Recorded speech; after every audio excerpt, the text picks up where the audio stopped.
যাই বন্ধুরা, এখন হচ্ছে ডিম পোচ, ডবল ডিমের পোচ। তুমি না থাকলে তো এটা অচল। অচল। এইটা ঠিক, ওই মুঠামে লাভ নেই। ঠিক আছে, চলো এখন কিন্তু ডিমের অমলেট তৈরি হচ্ছে, দেখাতে পাচ্ছি। এটাই দেখিও। এই অমলেট, গরমের অমলেট। ও ভাই, এটা ক্যাপসিকাম। একটা ডিম দিয়ে কিন্তু পুরো চাবি। একটা ডিম না দুটো? দুটো ডিমের অমলেট কিন্তু বেশ বানাতে পারে উনি।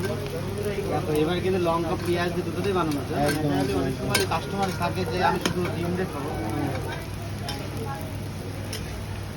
উল্টে দেবে না আপনি? উল্টে যাচ্ছে, দেখো, দেখতে পাচ্ছ এখন। ও ভাই, এটা টাকা ছবি তুলি অন্তত। আরে ছবিটা তুলে নাও। টাকাও বা টাকাও আমি ছবি যদি তোমার দেখাবো, টাকাও। ভালো হবে না। চলো চলে গেল ডিম ভাজা।